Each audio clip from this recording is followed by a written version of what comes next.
And I think they're trying to sing some sort of phrase. Let's see if we can find out if I'm trying to. Okay, yeah, no, I'm just I have just added some random syllables here. I don't think it's every. Let's see here. I'm just gonna show the window here, so you can clearly tell that I'm trying to tell Word Builder to sing something here, but it's just some gibberish. I just wanted it to sound vaguely Latin in the background, but you can barely hear it in the final trailer mix there. And then, of course, the final hit here, which I'm very proud of. And this one is actually a combination of a few things, and I do want to just mention what that is. So first of all, we have a little sound from Opus, which I think is just a Storm Drum 2 instrument that is just going doom. And then we have some tremolo strings. But this here is a piano lid slamming shut, which I do think is quite fitting for the game. And then at the very end, we have this, which I don't think a lot of people noticed. Which I think is so quiet that you might not even be able to hear it. But if I turn up the volume on it, then that is one of Emma's voice lines. It's one of her just soft, like the gasps that she recorded for the drowning scenes. So that is there in the end of the trailer, just as a small reminder of what is to come. Okay, y'all. I have been going for almost 3 hours. Can that be right? Maybe? I'm not sure. I have been going for 2 hours and change. Oh, well, if we combine this with the other stream that I started and then that died and then I started this one, I've actually been going for more than 3 hours now. And so I hope I have been able to go through how I composed the music for Partum Artifex. I apologize for the confusion with the streaming. I promise I will be better next time. Does anyone in chat have any questions for me with regards to the soundtrack and the composition? Well, this time. Yes. You're closer to 5 hours? Really? I thought I started at 9. That's almost... you know what? Time is weird. But yes, does anyone in chat have any questions while I'm here? Otherwise, I think I am going to call it here. And thank you all so much for watching and listening. I am aware that this is a bit of a niche thing. And also, I lifted this before. But yes, first of all, Scooby Snack says, I really enjoyed this. Thank you so much for doing it. I look forward to your next project. Thank you for watching and for asking questions and hanging out. That was really cool of you. And thank you so much for your kind words about the soundtrack. That really means a whole lot. And I hope you have just a wonderful rest of your day. But yes, I lifted this earlier. I might be moving this to Twitch because it seems that Twitch does have a category for music where people write music, and YouTube doesn't really have that. And so I might actually move over to doing Twitch streams instead. I would be streaming every Sunday, and it would be streaming like arranging music, composing music, doing sound design. It would be something audio related every week is the plan. I took a very long hiatus because I got very, very ill, but that is the plan. And if y'all have any thoughts about that, then I am all ears. I don't think it matters that like if it's Twitch or YouTube, but I think discoverability is slightly higher on Twitch, and you can also do fun things like giveaways and bits and cheers and all of those things, right? Jayan says, it's been really fun to hang out. I feel like I need to catch up with everything that I've missed. Yeah, it's fine. The VOD will be up eventually. And just a heads up, it is 2 parts. There is one that is just the title, and then there is one that's called Part 2. And for the full experience, you're going to have to watch both of them. The first part is only about 30 minutes because then I realized that my sound wasn't working and I had to start over. But absolutely, it'll be up on my YouTube channel. I'll be linking it when it's done. Scooby Snack says, you've indulged my questions enough. Thank you again. This was so much fun. Thank you.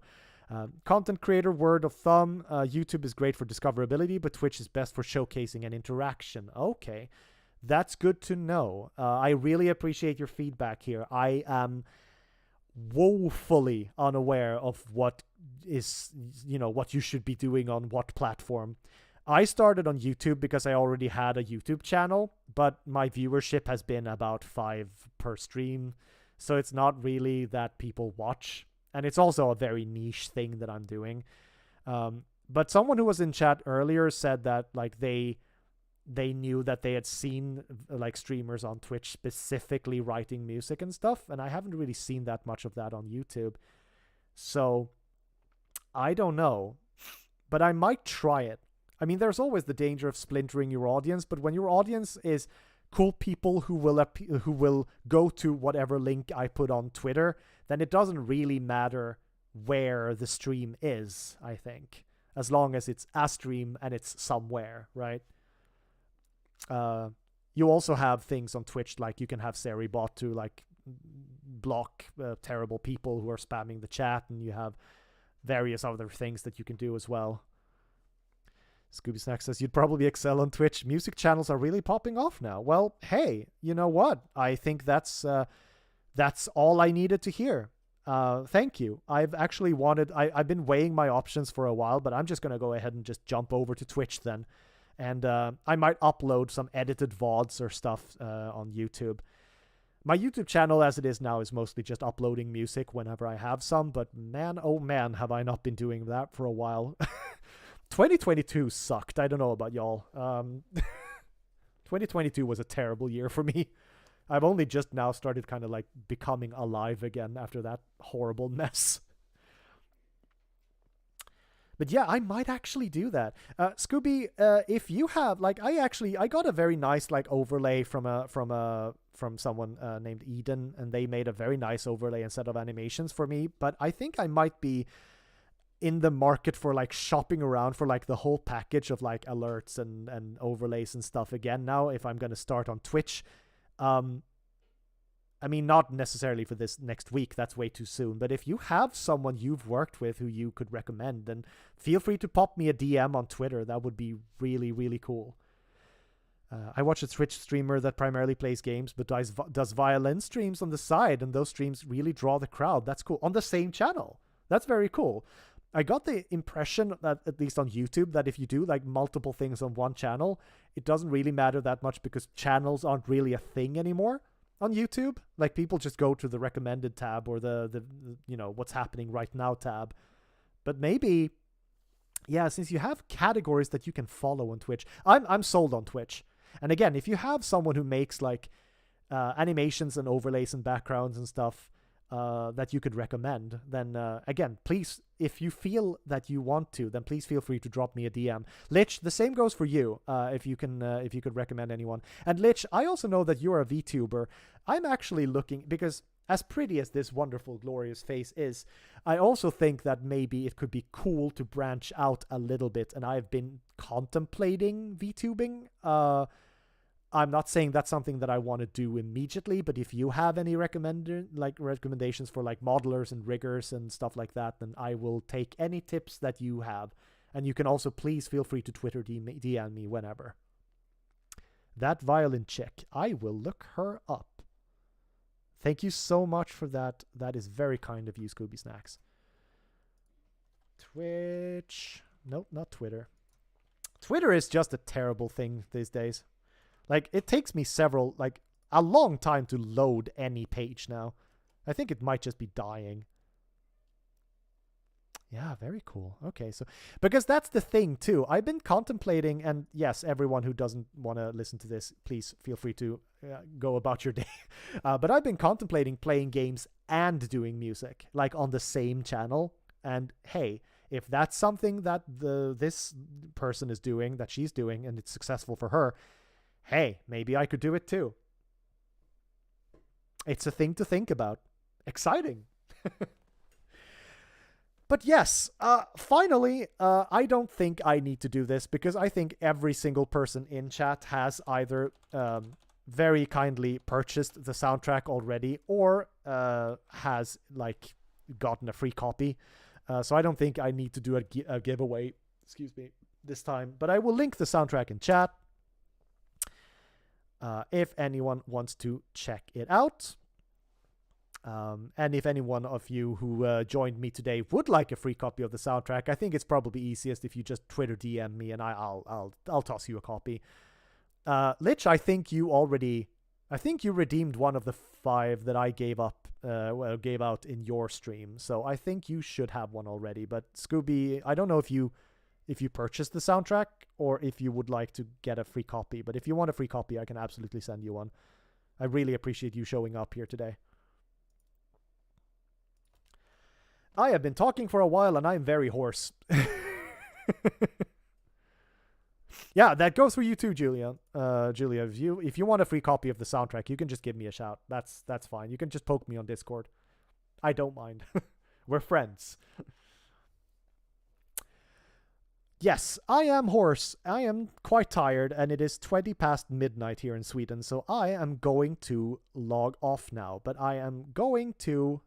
Oh, yeah, no, Scooby Snacks, the link that I sent above in chat, I think that should have appeared now, hopefully, is to my Bandcamp page, and that is where you can purchase it. If you want to buy it, then you just click the Buy Digital Album link there. And if you have a Bandcamp account, you can also do me the favor of writing a quick review of the soundtrack as well.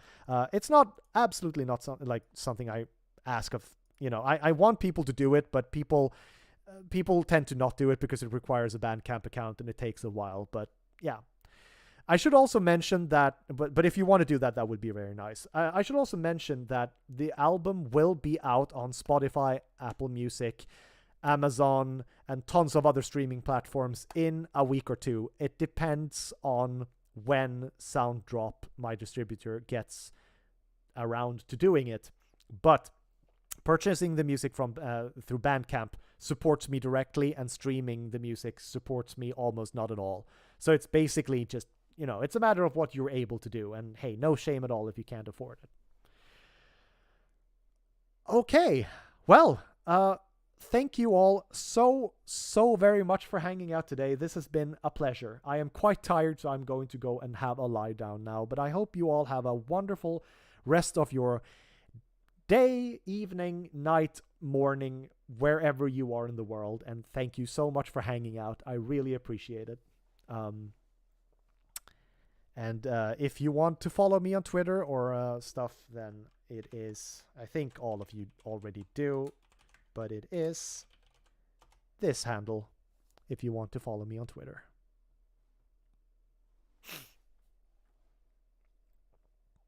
I'm just I'm just waiting for the chat to catch up.